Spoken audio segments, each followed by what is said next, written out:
So ஒரு பேசிக் trading சிஸ்டம்னு எடுத்துட்டோம்னா first நம்ம பார்க்கக்கூடியது என்னென்னா அதுக்கு வந்து ஒரு பாசிட்டிவ் எக்ஸ்பெக்டன்சி இருக்கணும், அதாவது ப்ராஃபிட்டில் இருக்கணும். வின்னிங் ரேட் வந்து எப்போவுமே வந்து நம்ம எதோட கம்பேர் பண்ணோம்னா ரிஸ்க் ரிவார்ட் ரேஷியோட கம்பேர் பண்ணோம். நீங்கள் 100 ட்ரேட்ஸ் பண்ணிங்கன்னா ஆவரேஜாக அதில் 50 ட்ரேட்ஸ் ப்ராஃபிட் 50 ட்ரேட்ஸ் லாஸ் அப்படி வருதுன்னா, ஸோ மார்க்கெட்டில் வந்து நம்ம எப்போவுமே பணம் பண்ண முடியணும், எப்போவுமே வந்து ப்ராஃபிட்டபுளாக இருக்கணுன்றதான் வந்து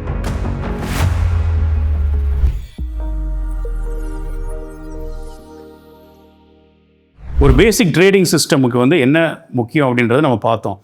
ஸோ ஒரு பேசிக் ட்ரேடிங் சிஸ்டம்னு எடுத்துட்டோம்னா ஃபர்ஸ்ட்டு நம்ம பார்க்கக்கூடியது என்னென்னா அதுக்கு வந்து ஒரு பாசிட்டிவ் எக்ஸ்பெக்டன்சி இருக்கணும், அதாவது ப்ராஃபிட்டில் இருக்கணும். நீங்கள் ஒரு பேக் டெஸ்ட் பண்ணுறீங்க, ஒரு பேக் டெஸ்ட் ரிப்போர்ட்டை நீங்கள் ஒரு ஆல்கோ பிளாட்ஃபார்மே பார்க்குறீங்க அப்படின்னா அதில் வந்து நிறைய விஷயங்கள் காமிப்பாங்க.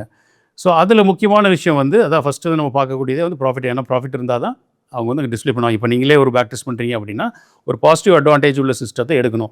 ஸோ இந்த பாசிட்டிவ் அட்வான்டேஜ் தான் ஃபர்ஸ்ட் கேட்டகரி. அடுத்தது வந்து பார்த்தீங்கன்னா ட்ராடவுன்.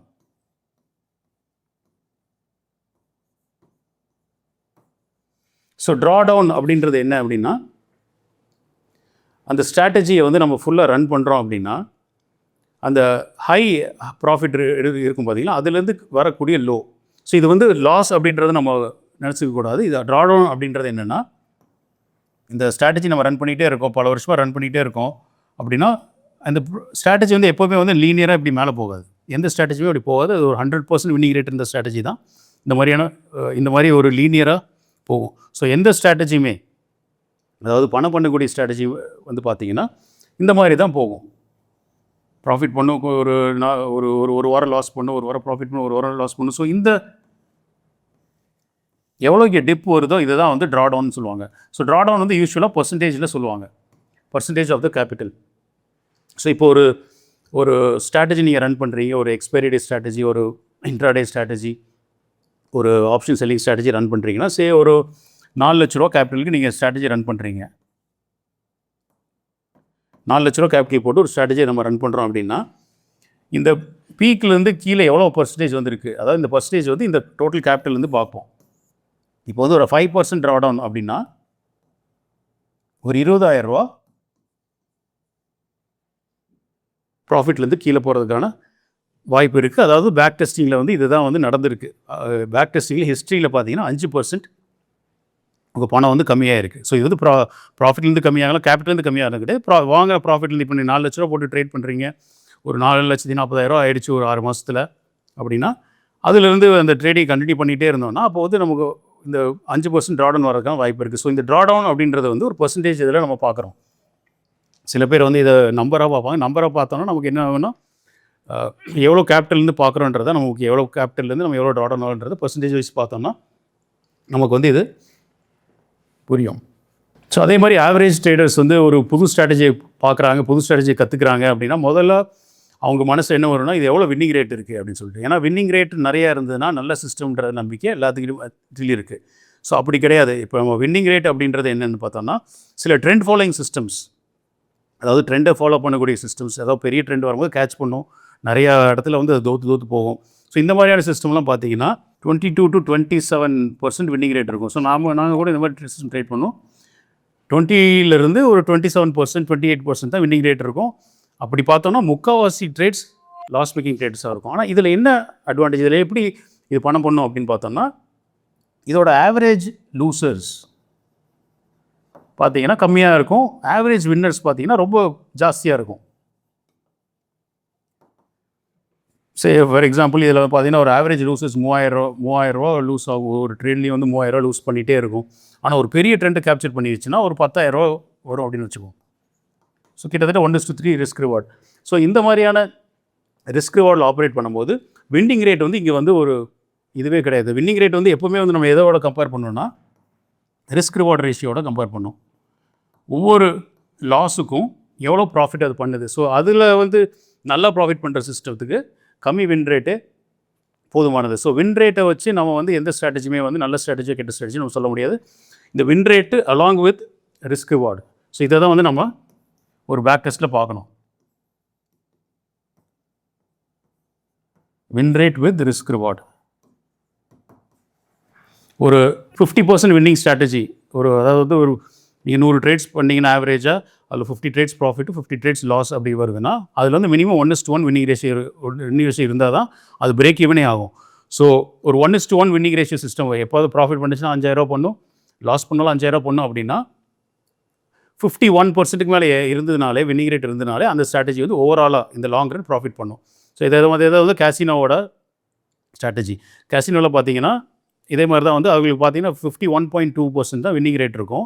ஆனால் அந்த 1% ஜாஸ்தியாக வின் பண்ணுறதுனால ஓவரால் லாங் ரனில் நம்பர் ஆஃப் பிளேயர்ஸ் ஜாஸ்தி ஆக அது வந்து அவங்களுக்கான எட்ஜ் வந்து அதுலேருந்து எடுக்கவே முடியாது. ஸோ அதே மாதிரி தான் நம்மளோட ட்ரேடிங் சிஸ்டம்லேயும் பார்த்தோம்னா அந்த 1% 2% வின்னிங் ரேட் ஜாஸ்தியாக இருந்தனாலே நம்மளால் வந்து ஓவராலாக லாங் ரனில் பணம் பண்ண முடியும். ஏன்னா இந்த மார்க்கெட்டில் பணம் பண்ணுறதே பெரிய விஷயம் அப்படின்ட்டு இருக்கும்போது இந்த மாதிரியான அனாலிசிஸ் நம்ம பண்ணி பார்க்கும்போது நம்ம வந்து இதில் வந்து சஸ்டெயின் ஆக முடியும். ஸோ வின் ரேட் ஒன்று, அதுக்கப்புறம் ரிகவரி ரேட்.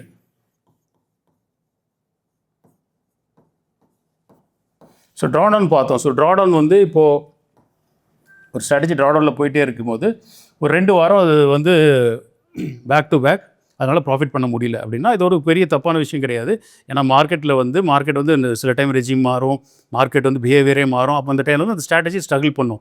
ஸோ மார்க்கெட்டில் வந்து நம்ம எப்போவுமே பணம் பண்ண முடியணும், எப்போவுமே வந்து ப்ராஃபிட்டபுளாக இருக்கணுன்றதான் வந்து ஆவரேஜ் திங்கிங். ஸோ இந்த சைடு அதாவது நம்ம அந்த டாப் 2% டாப் 3% பணம் பண்ணக்கூடிய ட்ரேடர்ஸோட மைண்ட் செட் எப்படி இருக்குன்னா, லாஸ் இல்லாமல் ப்ராஃபிட் பண்ண முடியாது, ரிஸ்க் இல்லாமல் எங்கேயுமே ரிவார்டு கிடையாது. நம்ம மார்க்கெட்டில் மட்டும் கிடையாது, எந்த பிஸ்னஸ்லையும் சரி, நம்ம லைஃப்லையும் சரி, எங்கெங்கெல்லாம் ரிஸ்க் இருக்கும் அங்கே தான் வந்து ரிவார்டும் ஜாஸ்தியாக இருக்கும். ஸோ சில டைம் மார்க்கெட் வந்து நமக்கு வந்து சாதகமாக இருக்காது, அதை வந்து நம்மளால் ஃபைட் பண்ண முடியாது. ஸோ அந்த டைமில் வந்து இந்த ஸ்ட்ராட்டஜி கொஞ்சம் ஸ்ட்ரகிள் பண்ணும், அப்போ கீழே போகுது. ஸோ இந்த இடத்துல தான் ட்ராடவுன் வருது. ஸோ இது எவ்வளோ சீக்கிரமாக ரிகவர் ஆகுது. இப்போ ட்ராடவுன் வந்து ஒரு 2 வாரம் வருது, ரிகவரி வந்து மறுபடியும் 2 வாரம் வருது அப்படின்னா இது வந்து நம்மளால் சைக்காலஜிக்கலாக தாங்கக்கூடிய விஷயமாக தான் இருக்கும். ஸோ ட்ராடவுன் வந்து ஒரு 2 வாரம் வருது, ரிகவரி வந்து ஒரு 3 மாதம் ஆகுது அப்படின்னு பார்த்தோன்னா அந்த மாதிரியான ஸ்ட்ராட்டஜிஸ் சைக்காலஜியில் வீக்காக இருக்கவங்களால ட்ரேட் பண்ண முடியாது. ஸோ அதனால் வந்து நம்ம இந்த ரிகவரி ரேட்டுன்றதையும் நம்ம வந்து ஒரு பேக் டெஸ்ட் பார்க்குறோம், ஒரு ஆல்கோ பிளாட்ஃபார்மில் இந்த டேட்டா இருக்குது அப்படின்னா நம்ம வந்து இதை வந்து பார்க்கணும். சில சீசன் ட்ரேடர்ஸ், அதாவது ரொம்ப எக்ஸ்பீரியன்ஸ் உள்ள ட்ரேடர்ஸ்லாம் பார்த்தீங்கன்னா ரிகவரி ரேட் இதெல்லாம் வந்து அவ்வளோவா இது பண்ண மாட்டாங்க. ஏன்னா அவங்க வந்து மார்க்கெட்டை நம்புகிறாங்க, சிஸ்டம் நம்பும் போது எப்படியாவது ரிகவர் ஆயிரும்ன்ற நம்பிக்கையில் ட்ரேட் பண்ணுவாங்க. ஸோ இப்போ புதுசாக வரவங்களுக்கு வந்து இந்த ரிகவரி ரேட்டுன்றது பார்க்கும்போது அவங்க சைக்காலஜிக்கு அது ஃபிட் ஆகுதா, 2 வாரம் ட்ராடவுன் நடக்குது, 3 மாதம் ரிகவரி இருக்குன்னா அது கிட்டத்தட்ட வந்து ஒரு வருஷத்தில் ஒரு 1/4 பங்கு வந்துடுது. ஸோ அந்த டைமில் வந்து நம்ம சிஸ்டம் ரன் பண்ணிகிட்டே இருக்கிறோம், நம்ம பிஎன்எல் பார்த்துட்டே இருக்கோம், ஒன்றுமே வந்து ரிகவரி இல்லை அப்படின்னு இருக்கிற டைமில் தான், இந்த மாதிரியான டைமில் தான் வந்து நிறைய பேர் ஸ்ட்ராட்டஜி ஜம்ப் பண்ணுவாங்க. ஸோ இந்த மாதிரி ஸ்ட்ராட்டஜி ஜம்ப் பண்ணுறது இல்லை ஸ்ட்ராட்டஜியை ட்வீக் பண்ணுறது இதெல்லாம் வேலையை பண்ணாமல் இருக்கிறதுனால தான் அதனால் பண்ண முடியும்.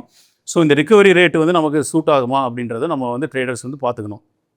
இப்போ 2-3 ஸ்ட்ராட்டஜி, அதாவது இப்போ வந்து ஒரு கேபிட்டல் வந்து நம்ம வச்சுருக்கோம் அப்படின்னா ஒரே ஸ்ட்ராட்டஜியில் எல்லா கேபிட்டலும் போட்டோன்னா அந்த இடத்துல வந்து நமக்கு வந்து கான்சன்ட்ரேஷன் ரிஸ்க்ன்றது ஒன்று வரும். அதாவது வந்து நம்ம அந்த ஸ்ட்ராட்டஜியோட பெர்ஃபார்மன்ஸ் வச்சு தான் நம்மளோட ஹோல் கேபிட்டலே மேலேயும் கீழேயும் மூவ் ஆகும்.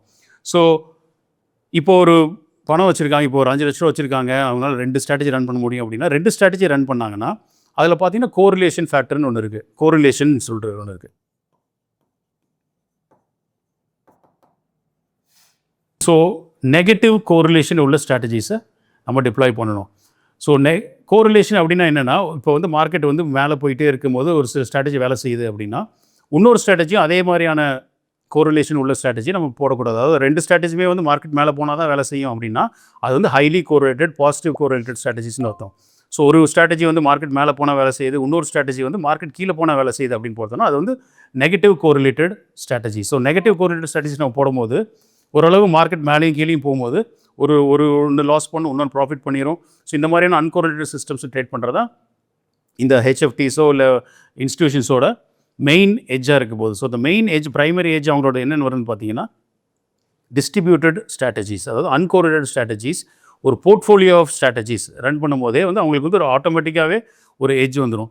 ஸோ அதாவது நம்ம வந்து இதை எப்படி சொல்கிறதுனா, பெருசாக க்ரோ ஆக அவங்களோட எட்ஜ் வந்து ஆட்டோமேட்டிக்காக கூட்டிகிட்டே போகும். ஸோ சின்னதாக இருக்க வரைக்கும் தான் வந்து அவங்க ஸ்ட்ரகிள் பண்ணணும், கொஞ்சம் கொஞ்சமாக அவங்களுக்கு கேபிட்டல் பெருசாகுது, ப்ராஃபிட் வருது, காம்பவுண்டிங் நடக்குது அப்படின்ற பட்சத்தில் அவங்க அன்கோரிலேட் ஸ்ட்ராட்டஜிஸ் ஆட் பண்ண அவங்களோட எட்ஜ் வந்து இன்னும் டீப்பன் ஆகிட்டே போகும். அதாவது வந்து நம்ம எப்படி இந்த கேஎஃப்சி வந்து ஒரே எட்ஜோடு நிப்பாட்டாமல் அவங்க ஒவ்வொரு இடத்துலையும் எந்தெந்த இடத்துலலாம் பண்ணுறாங்களோ, எந்தெந்த விஷயத்தெல்லாம் பண்ணுறாங்களோ, அவங்களோட சோர்சிங் மெத்தட்ஸு, அவங்க எப்படி வந்து ஃபார்ம்லேருந்து சோர்ஸ் பண்ணுறாங்க, எப்படி ட்ரைனிங் கொடுக்குறாங்க, இது எல்லா இடத்துலையுமே வந்து ஆவரேஜ் பீட் பண்ணிகிட்டே வருவாங்க. அதே மாதிரி நம்ம அன்கோரிலேட் ஸ்ட்ராட்டஜிஸை எவ்வளோ தூரம் நிறைய டிப்ளாய் பண்ணுறோமோ அதுக்கேற்ற மாதிரி நம்மளோட எட்ஜ் வந்து கூட்டிகிட்டே போகும்.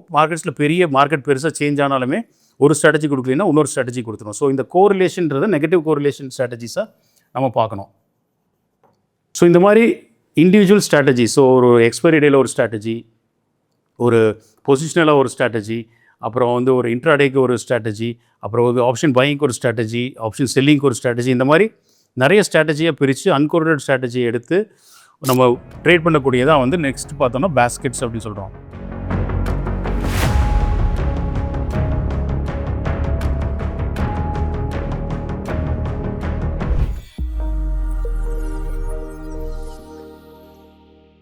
Investment in security markets are subject to market risk. Read all the related documents carefully before investing.